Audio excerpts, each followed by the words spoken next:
Friends, welcome to the beauty of Ayurveda. Friends, आप सभी को एक बात की बेसब्री से जो इंतज़ार था कि अभी हम एग्ज़ाम नियर है और हमारा रिवीजन भी अच्छे से नहीं हुआ है, तो आप सभी को लग रहा था कि कम से कम टाइम में कैसे क्विक में रिवीजन किया जाए। तो उसी बेसिस को ध्यान में रखते हुए हमने आज का जो सेशन है बनाया है फ्रेंड्स। तो देखो, हम लोग सिंपली हमारा पैटर्न क्या रहने वाला है आज के इसका, हम लोग हर एक श्लोक देखेंगे। फर्स्ट जो हमारा सुभाषित साहित्यम है उसका जो पहला सुभाषित है, तो उसमें हर एक इसमें श्लोक और उसकी मीनिंग देखेंगे क्विकली, एकदम विदाउट एनी टाइम डिले। तो अभी हम स्टार्ट करते हैं हमारा पहला श्लोक। तो देखो, यहाँ पे दिया है हिता अहितम सुखम दुखम आयुष तस्य हित अहितम मानव च यत्रक्तम आयुर्वेद स उच्यते। देखो, यहाँ पे बोला गया है हित अहितम सुखम दुखम, मतलब 4 प्रकार के आयु के बारे में बोला है। आयु मतलब जिसको हम जीवन लाइफ बोलते हैं, तो हितकर, अहितकर, सुखकर, दुखकर, ऐसे 4 आयु के बारे में बताया गया है। तस्य हित अहितम, और हमारे आयु के लिए हितकारक कौन सी चीजें हैं और अहितकारक कौन सी चीजें हैं वो बताया गया है। मानम च यत्रक्तम आयुर्वेद स उच्यते। यहाँ पे जो मान वर्ड यूज किया है फ्रेंड, तो मान मतलब हमारी लाइफ स्पैन के लिए यूज किया है। मानम च यत्रोक्तम मतलब मनुष्य की लाइफ कितनी होनी चाहिए। यत्र उक्तम आयुर्वेद स उच्यते, जिसमें ये उक्तम मतलब बताया गया है उसी को आयुर्वेद बोला जाता है। आयुष्य 4 प्रकारचे आहे, हितकारक, अहितकारक, सुखकारक, दुःखकारक। त्यामध्ये हितकारक व अहितकारक काय आहे आणि मनुष्याचे जे आयुर्मान आहे, लाईफ स्पॅन किती आहे याबद्दल ज्यामध्ये सांगितलेलं आहे त्यालाच आपण आयुर्वेद असं म्हणणार। अभी हम सेकंड श्लोक देखेंगे। काय वाक बुद्धि विषया ए मलाहा सम उपस्थिताः चिकित्सा लक्षण अध्यात्म शास्त्रे तेषाम विशुद्धयः। तो देखो, काय मतलब शरीर, वाक मतलब वाणी, जो भी हम बात करते हैं, बुद्धि, ये 3 जो चीजें हैं, विषया ए मलाहा सम उपस्थिता, इसमें जो मल है, मतलब समझो हम कुछ बात करें तो उसमें हम लोग कुछ गलत अगर व्याकरण दृष्टया ग्रामेटिकल मिस्टेक अगर हम लोग करते हैं तो उसमें वो मल देखा जाता है। और काय मतलब अगर शरीर में भी कुछ दुष्टि है तो हम लोग किसके पास जाते हैं, डॉक्टर के पास जाते हैं कि नहीं। तो इसका क्या दिया है, चिकित्सा लक्षण अध्यात्म शास्त्रे तेषाम विशुद्धयः, मतलब उनकी अगर शुद्धि करनी है तो काय अगर है मतलब शरीर में अगर कुछ मलिनता है तो उसको दूर करने के लिए चिकित्सा शास्त्र के पास जाना चाहिए। वाक में अगर कुछ दूषितता है मतलब वाणी में, तो उसको कहाँ पे जाना चाहिए, लक्षण शास्त्र मतलब जो व्याकरण शास्त्र है उसके थ्रू जाना चाहिए। और बुद्धि में अगर कुछ मलिनता है तो अध्यात्म शास्त्र, इनके द्वारा इनकी शुद्धि की जाती है। तो सिंपल श्लोक है, शरीर, वाणी व बुद्धी यांच्या विसंबंधी जे दोष निर्माण होतात त्यांच्या अनुक्रमे चिकित्साशास्त्र, लक्षणशास्त्र व अध्यात्मशास्त्र यांनी शुद्धि होते। नेक्स्ट श्लोक देखेंगे। सद्यः फलति गांधर्वम मासम एकम पुराणकम वेदाः फलन्ति कालेषु ज्योतिर्वैद्यो निरंतरम। तो यहाँ पे देख सकते हो फ्रेंड, सद्यः फलति गांधर्वम मतलब जो गायन कला वगैरह करते हैं उनको सद्यः फलति मतलब तभी के तभी फल प्राप्ति होती है।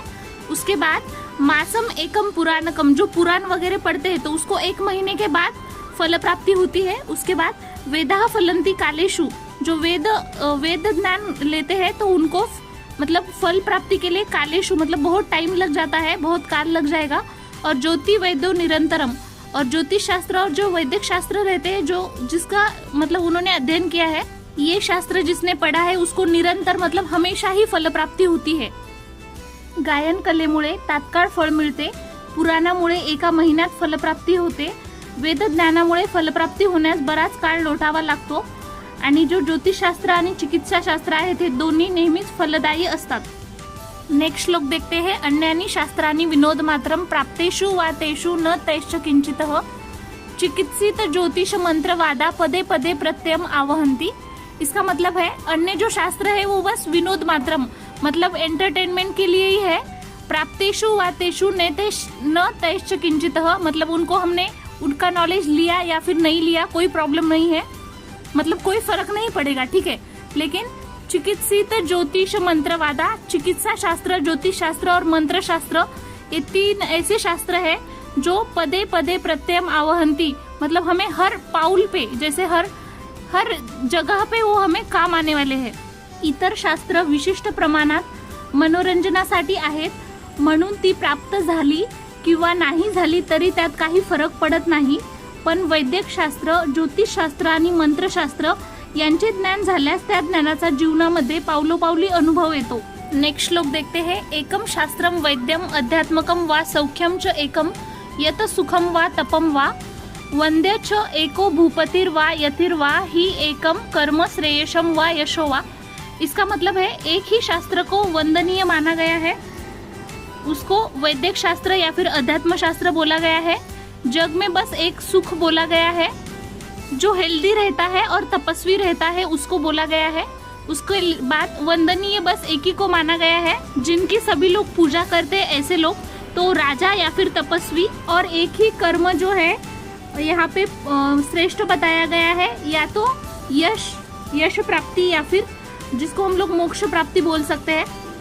एकच शास्त्र श्रेष्ठ सांगितलेलं आहे, वैद्यक शास्त्र किंवा अध्यात्मशास्त्र। एकच सुख आहे, आरोग्य किंवा तपश्चर्या। एकच व्यक्ती वंदनीय आहे, राजा किंवा तपस्वी। एकच कर्म श्रेष्ठ सांगितलेलं आहे, पुण्य कर्म किंवा मोक्ष कर्म।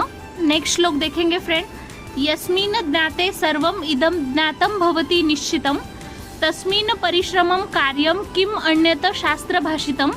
इसमें बोला गया है यस्मिन् ज्ञाते सर्वम, मतलब जिस शास्त्र का हमें नॉलेज गेन करने के बाद सर्वम इदम ज्ञातम भवति निश्चितम, बाकी भी जितने भी बुक्स है उसका अगर नॉलेज हमें मिल रहा है एक ही बुक में, तस्मिन् परिश्रम कार्यम, मतलब वही बुक पढ़ने के लिए हमें परिश्रम करना चाहिए। किम अन्यत शास्त्र अभाषितम, मतलब अदर शास्त्र पढ़ने की हमें ज़रूरत नहीं है। ज्या शास्त्राचे ज्ञान झाल्यावर इतर ज्ञान निश्चितपणे प्राप्त होते, ते आयुर्वेद शास्त्र जाणून घेण्याचा प्रयत्न करावा। इतर शास्त्राच्या अध्ययनाची काय आवश्यकता। ऐसे ही वीडियो देखने के लिए हमारे चैनल को सब्सक्राइब करें। और अगर आपको कुछ इसमें लगता है कि मैम और कोई वे से हमें समझाना है तो आप मुझे कमेंट भी बता सकते हो, तो मैं कमेंट ज़रूर पढ़ती हूँ। ठीक है, चलो, थैंक यू।